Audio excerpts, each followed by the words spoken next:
दोस्तों, स्वागत है हमारे चैनल धर्म की गाथा पर। आज हम रामायण एक रोचक प्रसंग के बारे में जानेंगे।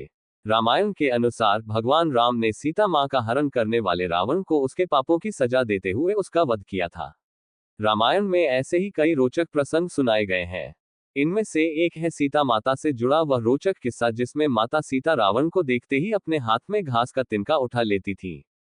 रावण जब सीता जी का हरण करके लंका ले गया, तब माता सीता अशोक वाटिका में वट वृक्ष के नीचे बैठकर केवल प्रभु श्रीराम का स्मरण और चिंतन करती रहती थी। रावण बार बार आकर सीता जी को धमकाता था, लेकिन वो कुछ नहीं बोलती थी। यहाँ तक कि रावण ने श्रीराम के वेश में आकर माता सीता को भ्रमित करने की कोशिश की, लेकिन फिर भी सफल नहीं हुआ। रावण थक हार कर जब अपने शयन कक्ष में पहुंचा तो मंदोदरी, जो ये सब पहले से जानती थी, बोली, आपने तो राम का वेश भी धरा था, फिर क्या हुआ? रावण बोला, जब मैं राम का रूप लेकर सीता के समक्ष गया तो सीता मुझे नजर ही नहीं आ रही थी। रावण अपनी समस्त ताकत लगा चुका था, लेकिन जगत जननी मां को आज तक कोई नहीं समझ सका, फिर रावण भी कैसे समझ पाता। लेकिन लंकापति रावण भी कहां हार मानने वाला था। उसने फिर से माता सीता के करीब आने का प्रयास किया। वह सीता मां से आकर बोला, मैं तुमसे सीधे सीधे संवाद करता हूं, लेकिन तुम कैसी नारी हो कि मेरे आते ही घास का तिनका उठाकर उसे ही घूर घूर कर देखने लगती हो?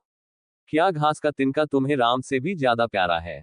रावण के इस प्रश्न को सुनकर माता सीता बिल्कुल चुप हो गईं और उनकी आंखों से आंसुओं की धार बह पड़ी।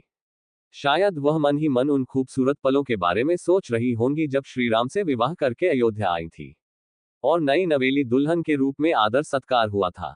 माता सीता का बड़े आदर के साथ गृह प्रवेश हुआ और उत्सव मनाया गया। उस वक्त एक परंपरा निभाई गई और उस परंपरा में उस घास का तिनके का रहस्य छिपा हुआ है। नववधु जब ससुराल आती है तो उसके हाथ से कुछ मीठा पकवान बनवाया जाता है, ताकि जीवन भर परिवार के सदस्यों के बीच मिठास बनी रहे। इसलिए सीताजी ने उस दिन अपने हाथों से घर पर खीर बनाई और समस्त परिवार, राजा दशरथ सहित चारों भ्राता और ऋषि संतों को परोसी। सीता जी ने जैसे ही खीर परोसना शुरू किया कि जोर से एक हवा का झोंका आया। सभी ने अपनी अपनी पत्तल संभाली। सीता जी कुछ समझ पाती कि राजा दशरथ जी की खीर पर एक छोटा सा घास का तिनका आकर गिर गया।